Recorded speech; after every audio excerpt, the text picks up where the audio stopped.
हरे कृष्ण कृष्ण कृष्ण हरे हरे, हरे राम राम राम हरे हरे। हरे कृष्णा।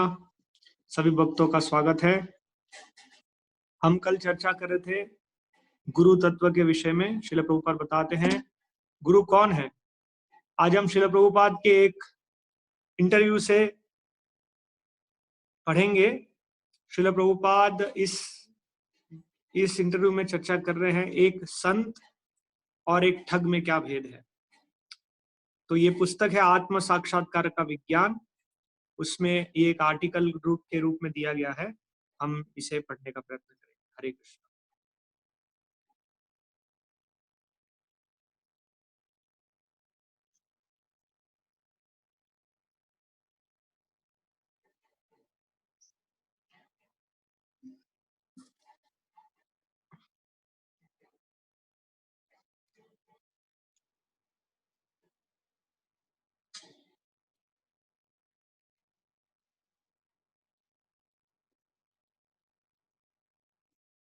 संत एवं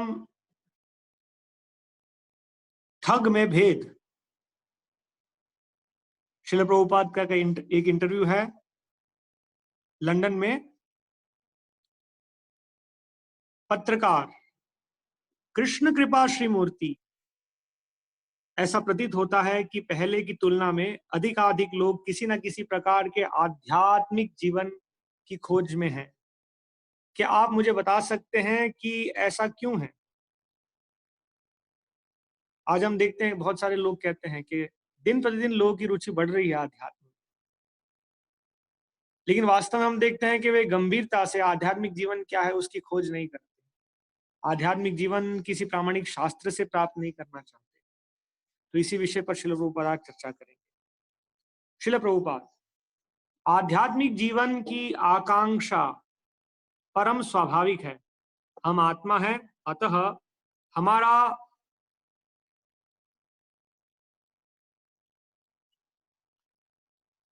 हमारा स्वाभाविक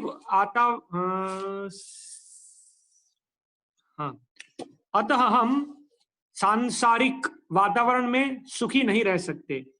यदि आप मछली को जल से निकाल दे तो वह भूमि पर सुखी नहीं रह सकती। उसी प्रकार यदि हम आध्यात्मिक चेतना में से रहित है तो हम कदापि सुखी नहीं हो सकते। वर्तमान में अनेक लोग वैज्ञानिक उन्नति एवं आर्थिक विकास के पीछे हैं, परंतु वे सुखी नहीं है क्योंकि ये जीवन के वास्तविक लक्ष्य नहीं है।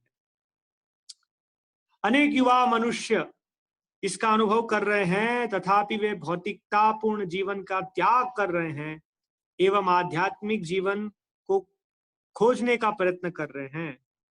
वास्तव में यथार्थ खोज यही है। कृष्ण भक्ति ही जीवन का यथार्थ लक्ष्य है। जब तक आप कृष्ण भावनामृत का आश्रय नहीं लेते तब तक आप सुखी नहीं हो सकते। यह एक लक्ष्य है।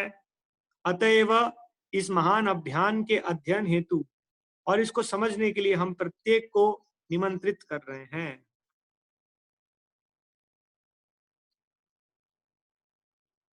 तो हम देखते हैं श्रील प्रभुपाद यहाँ कह रहे हैं कि हमारा वास्तविक जो संवैधानिक स्थिति है वो आध्यात्मिक जीवन का है। हम शरीर नहीं आत्मा है। जैसे मछली का स्वाभाविक जीवन जल में है, हमारा वास्तविक जीवन आध्यात्मिक जीवन में है। इसलिए हम देखते हैं विशेष रूप से व्यक्ति सब कुछ भौतिकता के स्तर पर सब कुछ प्राप्त करने के बाद भी असंतुष्ट है।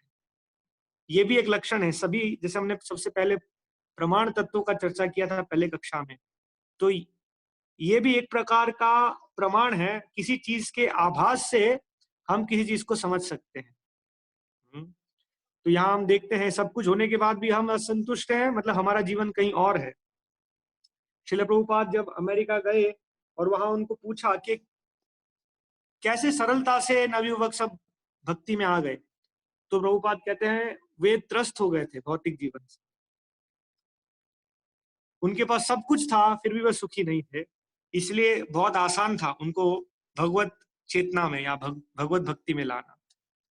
पत्रकार, स्पष्ट कहूं तो चिंता मुझे इस बात की है कि ब्रिटेन में कुछ वर्ष पूर्व एक भारतीय योगी के आने के पश्चात जो यहाँ के लोगों के द्वारा सुना गया पहला गुरु था, सहसा ही अनेक गुरु वर्ग न जाने कहां से प्रकट हो गए। कभी कभी मैं अनुभव करता हूं कि उनमें से सब इतने सच्चे नहीं हैं जितना कि उनको होना चाहिए। क्या यह उचित होगा कि ऐसे लोगों को सचेत किया जाए जो आध्यात्मिक जीवन ग्रहण करने की सोच रहे हैं, जिससे वे निश्चित कर रहे हैं कि जिससे वे निश्चित रहे कि उन्हें शिक्षा देने के लिए उनके पास एक सच्चा गुरु है। श्रील प्रभुपाद जी हाँ, निसंदेह गुरु की खोज करना बहुत ही सुंदर है, किंतु यदि आप एक सस्ता गुरु चाहते हैं अथवा स्वयं को छलना या ठगना चाहते हैं, तब आप अनेक ठग गुरु पा जाएंगे। परंतु यदि आप निष्पाप हैं तो आपको एक निश्चल गुरु ही मिलेंगे। लोग प्रत्येक वस्तु अत्यंत सस्ते ढंग से चाहते हैं, इसीलिए वे ठगे जाते हैं। हम अपने शिष्यों को अवैध स्त्री अथवा पुरुष संबंध, मांसाहार, जुआ तथा नशे का त्याग करने के लिए कहते हैं। लोग सोचते हैं कि यह तो बहुत कठिन है, एक झंझट है। परंतु यदि कोई अन्य व्यक्ति कहे तुम जो मूर्ख तुम जो मूर्खता चाहो वह कर सकते हो, केवल मेरा मंत्र भर ले लो, तो लोग उसको पसंद करेंगे। मुख्य बात तो यह है कि लोग स्वयं को ठगना चाहते हैं और अतः उनके पास ठग आते हैं। कोई भी किसी प्रकार की तपस्या नहीं करना चाहता। मानव जीवन तपस्या के लिए बनाया गया है, परंतु कोई भी तपस्या करने के लिए तैयार नहीं है। तो यहां हम देखते हैं श्रील प्रभुपाद पहली चीज बता रहे हैं कि अगर कोई व्यक्ति वास्तव में गंभीर नहीं है तो अंततोगत्वा एक ठग के पास ही पहुंचेगा, क्योंकि वो चाहता है वास्तविक वस्तु नहीं चाहता, वो चाहता है कोई आके उसको उसके साथ कपट करे। और भगवान की व्यवस्था से इन संसार में बहुत सारे ऐसे ठग हैं जो आके उनको छल लेते हैं। दूसरा श्रील प्रभुपाद यहाँ बता रहे हैं कि मनुष्य जीवन का वास्तविक उद्देश्य है तपस्या करना। तपस्या तो हम कर रहे हैं, हमारा जीवन निर्वाह करने के लिए सुबह से लेकर रात तक धन प्राप्ति के लिए हम बहुत तपस्या कर रहे हैं। हम किसी बड़े शहर में चले जाए तो सुबह 5 बजे लोकल ट्रेन पकड़ते हैं और रात को 10 बजे घर आते हैं। लेकिन मनुष्य जीवन दिव्य तपस्या के लिए है। भागवत पुराण में वर्णन है, तपो दिव्यम पुत्र का ये न शुद्धयेत सत्वाद ब्रह्म सौख्यम त्वनंतम। तो आध्यात्मिक जीवन में आगे बढ़ने के लिए तपस्या करनी चाहिए। लेकिन आज का हम देखते लोगों को कोई रुचि नहीं है। लोग चाहते हैं कोई उनको कुछ अंगूठी पहना दे या कोई यंत्र दे दे और उसी से उनका कल्याण हो जाए। वे किसी नियम को पालन करना नहीं चाहते, इसलिए आध्यात्मिक जीवन में गंभीरता से उनकी कोई प्रगति नहीं होती। यहां हम आगे पढ़ते हैं, फलस्वरूप ठग लोग आते हैं और कहते हैं कोई तपस्या नहीं, तुम्हारे मन में जो आए सो करो, केवल मेरी फीस भर दे दो और मैं तुम्हें कोई मंत्र दे दूंगा और तुम 6 मास के अंदर भगवान बन जाओगे। तो आजकल ये सब चल रहा है। यदि आप इस प्रकार स्वयं को ठगाना चाहते हैं तो ठग ही पाएंगे। जब श्रील प्रभुपाद अमेरिका गए तो उस समय वहां कई योगी थे। उनमें से एक योगी थे योगी महर्षि, जो अपने अनुयायियों को $125 लेकर उनके कान में एक मंत्र देते थे। श्रील प्रभुपाद एक प्रवचन में बताए कि वहां लोग भीड़ में खड़े हैं $125 देकर कुछ मंत्र लेने के लिए, और यहाँ हम बिना किसी शुल्क के सुबह से लेकर शाम तक हमारे भक्तों को सड़कों पर भेजते हैं ये हरे कृष्ण महामंत्र देने के लिए। लेकिन लोगों की गंभीर रुचि नहीं।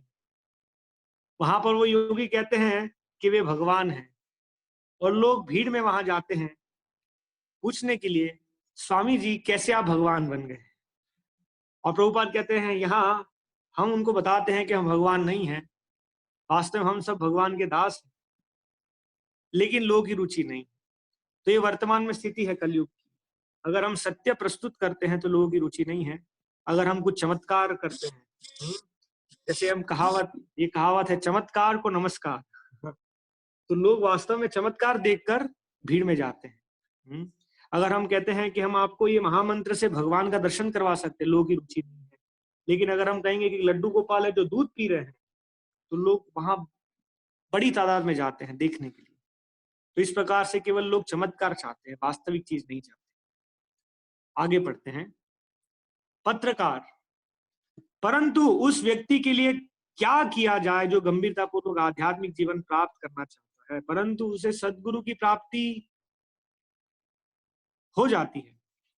श्रील प्रभुपाद, जब केवल आप एक साधारण सी शिक्षा प्राप्त करना चाहते हैं, तब उसके लिए आपको इतना समय, परिश्रम एवं बुद्धि प्रयुक्त करनी पड़ती है। उसी प्रकार यदि आप आध्यात्मिक जीवन ग्रहण करने जा रहे हैं, तो आपको अवश्य ही गंभीर बनना पड़ेगा। यह कैसे संभव है कि केवल कुछ अद्भुत मंत्रों के द्वारा कोई 6 माह में भगवान बन जाए? लोग ऐसा चाहते ही क्यों है? इसका अर्थ हुआ कि वे स्वयं को छलना चाहते हैं। पत्रकार, कोई व्यक्ति यह कैसे कह सकता है कि उसको सद्गुरु की प्राप्ति हुई है? बहुत महत्वपूर्ण है। कैसे हम कह सकते हैं कि हमने एक प्रामाणिक गुरु की खोज कर ली? श्रील प्रभुपाद, इस प्रश्न का उत्तर क्या मेरा कोई शिष्य दे सकता है? शिष्य, मुझे स्मरण है कि एक बार जॉन लेनन, जो बीटल्स बहुत प्रसिद्ध बैंड था, बीटल्स उनमें से एक थे जॉन लेनन।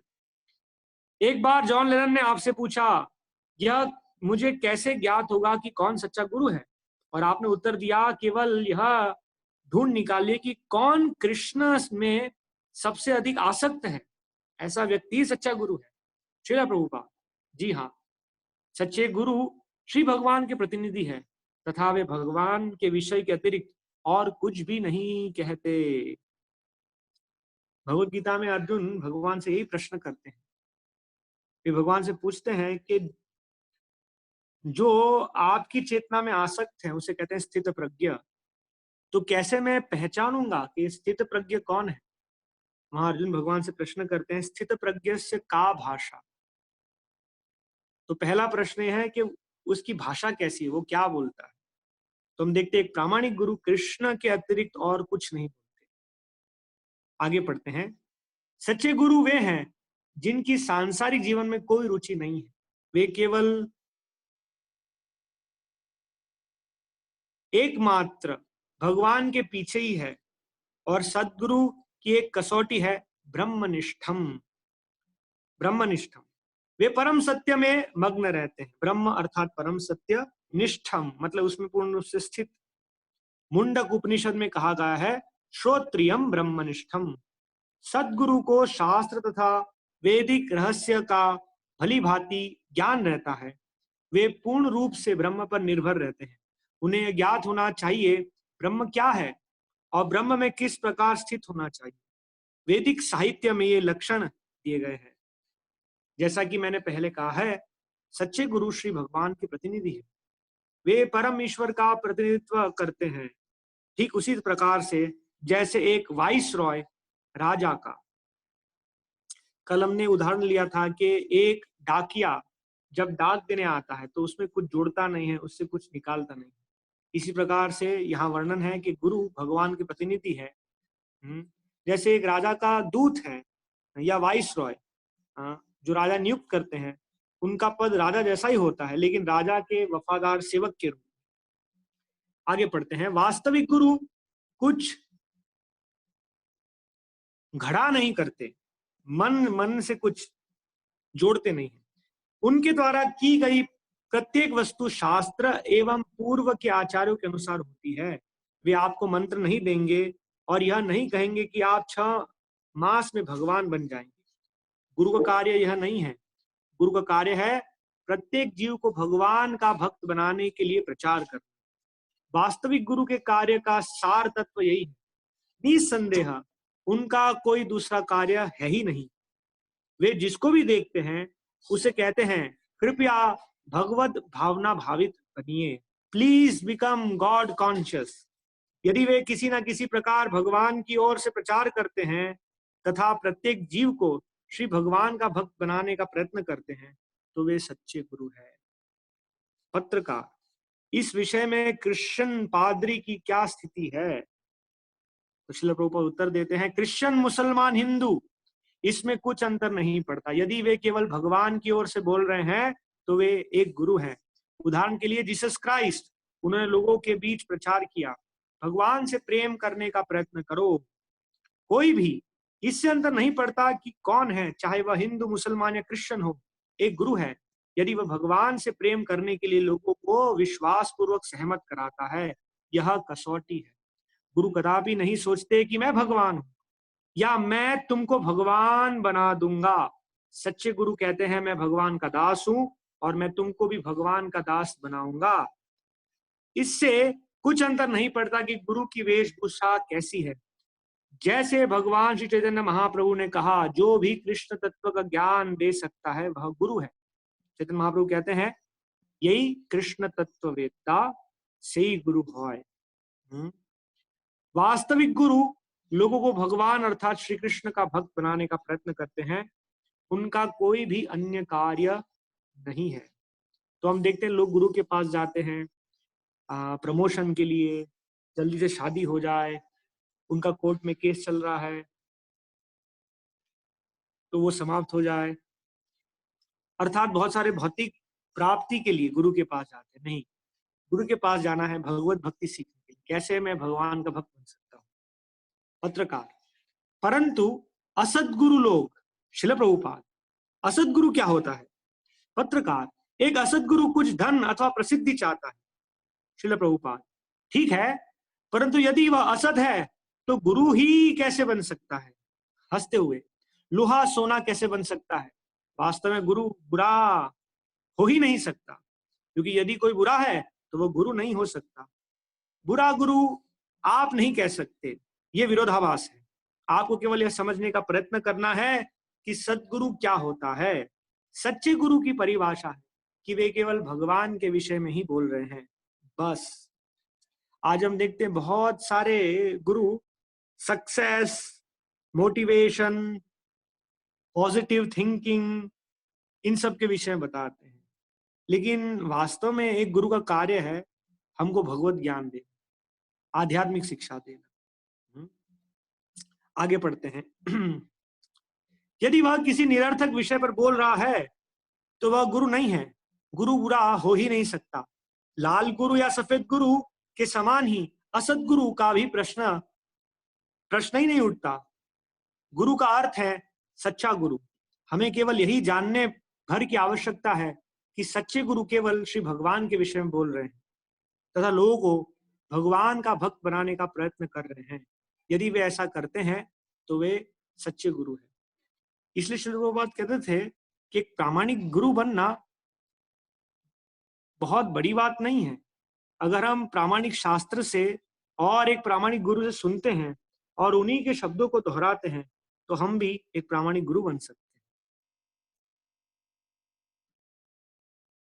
आगे पढ़ते हैं। पत्रकार, यदि मैं आपके संग में दीक्षा लेना चाहता हूं तो मुझे क्या करना होगा? श्रील प्रभुपाद, प्रथम तो आपको अवैध यौन संबंध का त्याग करना पड़ेगा। पत्रकार, क्या इसमें सब प्रकार के यौन जीवन सम्मिलित है? अवैध यौन जीवन क्या होता है? श्रील प्रभुपाद, विवाह के बाहर का काम आचार अवैध काम है। पशु बिना किसी प्रतिबंध के काम आचार करते हैं, परंतु मानव समाज में प्रतिबंध है।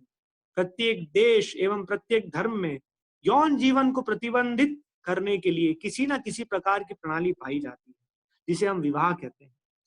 आपको सब प्रकार के नशे का भी त्याग करना पड़ेगा, जिसमें चाय, कॉफी, सिगरेट, शराब, अफीम सम्मिलित है। कोई भी ऐसी वस्तु जिससे नशा होता है। पत्रकार, इनके अतिरिक्त और क्या करना पड़ेगा? आपको मांस, अंडा एवं मछली भी छोड़ना होगा। जुआ का भी त्याग करना पड़ेगा। जब तक आप इन 4 पापों का त्याग नहीं कर देते तब तक आपको दीक्षा नहीं दी जा सकती। वास्तव में दीक्षा क्या है? शास्त्रों में दीक्षा का वर्णन इस प्रकार से, दिव्य ज्ञानम यतो दद्यात् कुर्यात् पापस्य संशयम दीक्षेति सप्रोक्तस् देशिकै तत्व को विदैस्। ये 2 शब्द है, दी औरक्षा। दी अर्थात दिव्य ज्ञान। तो गुरु हमें शास्त्रों से दिव्य ज्ञान प्रदान करते हैं, हमारे हृदय में ये दिव्य ज्ञान प्रकाशित करते हैं और हमारे पापमय जीवन को पूर्ण रूप से समाप्त कर देते हैं। इसे कहते हैं क्ष। यहाँ श्रील प्रभुपाद ये पापमय जीवन को समाप्त करने के लिए 4 नियम बताते हैं। किसी प्रकार का अवैध पुरुष या स्त्री संबंध नहीं, अर्थात व्याभिचार नहीं, किसी प्रकार का नशा नहीं जिसमें चाय कॉफी सम्मिलित है, किसी प्रकार का मांसाहार नहीं, प्याज और लहसुन ये भी आमिष आहार है, वास्तव में भगवान को अर्पण नहीं होता है, भगवान के भक्त इसे स्वीकार नहीं करते, और किसी प्रकार का जुआ नहीं। इन 4 चीजों को हमें ध्यान में रखना चाहिए। आगे पढ़ते हैं। पत्रकार, संपूर्ण विश्व में आपके कितने शिष्य हैं? श्रील प्रभुपाद, किसी भी वास्तविक वस्तु के लिए हो सकता है कि शिष्य अत्यंत कम हो, वही कूड़ा करकट प्राप्त करने के लिए अनेक अनुयायी हो सकते हैं, फिर भी हमारे लगभग 5000 दीक्षा प्राप्त शिष्य है। क्या श्री कृष्ण भावनामृत अभियान की वृद्धि हो रही है? जी हाँ, यह बढ़ रहा है, परंतु धीरे धीरे। इसका कारण यह है कि हमारे अनेक प्रतिबंध हैं और लोग प्रतिबंध पसंद नहीं करते। हम लोग कहते हैं चाय छोड़ दीजिए, कॉफी छोड़ दीजिए, बाहर रेस्टोरेंट में खाना छोड़ दीजिए, टीवी देखना छोड़ दीजिए, लेकिन ये सब बहुत कठिन चीज है। और प्रतिदिन हरे कृष्ण महामंत्र का जप कीजिए, 16 माला महामंत्र जप करना प्रतिदिन। वास्तव में भगवान का नाम लेना ये इस अवस्था में, इस युग में बहुत सरल कार्य है, लेकिन हम जैसे बद्ध जीवों के लिए सबसे बड़ी तपस्या। तो प्रभुपाद आगे कहते हैं, पत्रकार, आपके सबसे अधिक शिष्य कहाँ हैं? प्रभुपाद, अमेरिका, यूरोप, दक्षिणी अमेरिका तथा ऑस्ट्रेलिया, और निसंदेह भारत में तो लाखों लोग हैं जो कृष्ण भक्ति का साधन करते हैं। पत्रकार, क्या आप बता सकते हैं कि आपके अभियान का लक्ष्य क्या है? श्रील प्रभुपाद, श्री कृष्ण भावनामृत अभियान का उद्देश्य है मनुष्य की मौलिक चेतना को जागृत करना। वर्तमान में हमारी चेतना उपाधि युक्त है। कोई सोच रहा है मैं अंग्रेज हूं, तो दूसरा सोच रहा है मैं अमेरिकन हूं। यथार्थ में तो किसी की उपाधि से हमारा कोई संबंध नहीं है, हम सब भगवान के अंश हैं, यही हमारा परिचय है। तो वास्तव में कृष्ण भावनामृत अभियान का ये उद्देश्य है, सर्वोपाधि विनिर्मुक्तम। आगे श्रील प्रभुपाद बताएंगे कि शारीरिक उपाधियों से मुक्त होना और हमारी वास्तविक अवस्था, निर्मल अवस्था, भगवान श्री कृष्ण के नित्य दास के रूप में स्थित होना। आगे पढ़ते हैं। हम सब भगवान के अंश हैं, यही हमारा परिचय है। यदि प्रत्येक व्यक्ति केवल इस भावना के स्तर पर आ जाए तो विश्व की समस्त समस्याओं का हल हो जाएगा। शारीरिक चेतना अर्थात पशु चेतना। श्रील प्रभुपाद कई बार ये उदाहरण दे रहे थे कि अगर एक कमरे में हम 10 पशुओं को भर दें और 2 घंटे बाद हम कमरा खोलेंगे तो वे एक दूसरे को नोच खाएंगे। तो जब तक हम हमारी उपाधि युक्त देहिक चेतना में हैं, तब तक हमारे समाज का कभी कल्याण नहीं हो सकता। हमें हमारी आध्यात्मिक स्थिति में आना होगा, तभी ये जगत सुखमय हो सकता है। आगे पढ़ते हैं। तभी हम जान सकेंगे कि हम एक ही है, समान गुण वाली आत्मा है। प्रत्येक में समान गुण वाली आत्मा है, यद्यपि वेशभूषा भले ही भिन्न है। यह व्याख्या श्रीमद् भगवद गीता में दी गई है।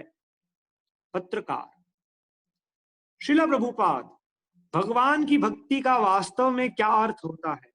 श्रील प्रभुपाद, कृष्ण भक्ति वास्तव में एक शुद्धिकारक विधि है, सर्वोपाधि विनिर्मुक्तम। इसका उद्देश्य लोगों को सब उपाधियों से मुक्त करना है। तत्परत्वेन निर्मलम, जब हमारी चेतना सब प्रकार की उपाधियों से निर्मल हो जाती, उस अपनी निर्मल इंद्रियों द्वारा किए गए हमारे कार्य हमको पूर्ण बनाते हैं। अंततः हम मानव जीवन की आदर्श पूर्णता पर पहुंच जाते हैं। कृष्ण भक्ति एक अत्यधिक सरल विधि भी है। इसके लिए एक महान दार्शनिक, वैज्ञानिक आदि बनना आवश्यक नहीं है। हमें केवल भगवान नाम कीर्तन करने की एवं यह समझने की आवश्यकता है कि उनका स्वरूप, उनका नाम तथा उनके गुण ये सभी परम है। कृष्ण भक्ति अर्थात श्री कृष्ण भावनामृत एक महान विज्ञान है। दुर्भाग्यवश विश्वविद्यालयों में इस विज्ञान के लिए कोई विभाग नहीं है। श्रील प्रभुपाद कई यूनिवर्सिटी में जाके इसे ही बताया। श्रील प्रभुपाद एक बार अमेरिका की बहुत प्रसिद्ध university Massachusetts institute of technology वहां गए। वहां उन्होंने सभी विभाग को देखा। और अंत में जब उनको पूछा गया कि आपको कैसा लगा, तो श्रील प्रभुपाद यही उत्तर दिए कि आपके यूनिवर्सिटी में इतने सारे विभाग हैं, लेकिन आत्मज्ञान के लिए जो सबसे महत्वपूर्ण है, उसके लिए एक भी विभाग नहीं। और प्रभुपाद कहते हैं केवल आपकी यूनिवर्सिटी की बात नहीं है, मैं तो पूरे विश्व भर में भ्रमण कर रहा हूँ, कहीं पर भी किसी भी यूनिवर्सिटी में एक विभाग नहीं है जो आत्मज्ञान दे सके। और फिर प्रभुपाद कहते हैं वो आत्मज्ञान देना, ये जिम्मेदारी हमने ली है। तो हम देखते हैं कि आज कृष्ण भावनामृत आंदोलन एकमात्र आंदोलन है जो इस प्रकार से ये संपूर्ण ज्ञान प्रदान कर रहा है। आगे पढ़ते हैं।